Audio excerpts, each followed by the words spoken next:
আসসালামু আলাইকুম। কেমন আছেন সবাই? আলহামদুলিল্লাহ আমি এখন মোটামুটি একটু বেটার ফিল করছি। তো আজকে আমি রাজমা রান্না করছি। তো এখানে আমি রাজমাটা সারারাত ভিজিয়ে রেখেছিলাম। এখন প্রেশার কুকারে সিদ্ধ করে নেব। তো কিছু উপকরণ দিব।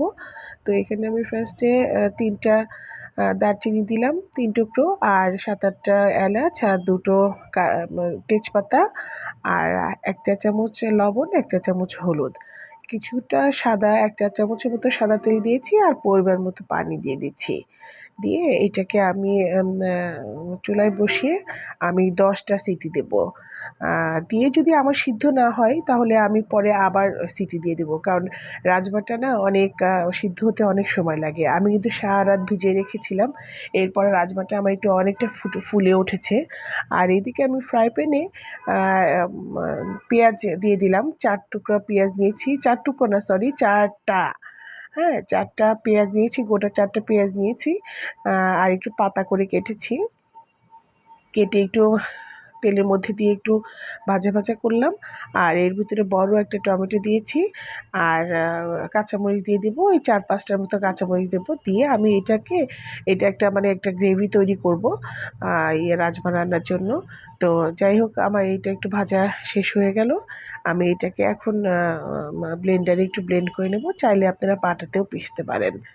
তো যাই হোক, আমি এটা ব্লেন্ডারে খুব ভালো মিহি করে একটু বেটে নিলাম। আমার এই যে মশলাটা তৈরি হয়ে গেছে। তো এখন আমি রাজমাটা রান্না করব। এখানে বেশ খানিকটা আমি তেল দিয়েছি, ৩ টেবিল চামচের মতো তেল দিয়েছি। রাজমাতে একটু তেলটা বেশি লাগে। আর ১ টেবিল চামচের মতো ঘি দিলাম। দিয়ে আমি গোটা জিরা ফোড়ন দিলাম। দিয়েই আমি এই মশলাটা দিয়ে দিলাম। যে মশলাটা আমি ব্লেন্ডারে তৈরি করলাম সেটাই আমি দিয়ে দিলাম, পেঁয়াজ আর টমেটোর। তো যাই হোক, ওর ভিতরে এখন আমি আস্তে আস্তে মশলাগুলো দিয়েছি। ১ চা চামচ আদা বাটা, ১ চা চামচ রসুন বাটা, আর ১ চা চামচ জিরা বাটা।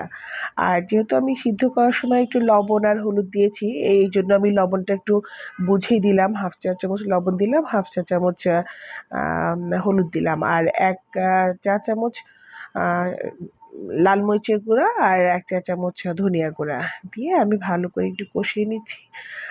নিয়ে আমি যাই হোক, আমি ২-৩ মিনিটের মতো মশলাটাকে খুব ভালো করে কষিয়ে নিচ্ছি। আর ওই ব্লেন্ডারটা ধুয়ে একটু পানি দিয়ে দিলাম। দিয়ে আমি এই মশলাটাকে খুব ভালো করে কষিয়ে নিচ্ছি। আর এই যে হাতে ১ চা চামচ কসুরি মেথি, সেটা আমি একটু হাতের সঙ্গে একটু কচলে নিলাম। এতে করে ফ্লেভারটা খুব ভালো বের হয়। তো যাই হোক, আমি এটা দিয়েও আরও ১ মিনিট একটু নাড়াচাড়া করলাম। করে আমি রাজমাটা দিয়ে দেব। তো আমার ১০ টা সিটি দেওয়াতেই আমার রাজমাটা দেখুন কি সুন্দর গলে গেছে।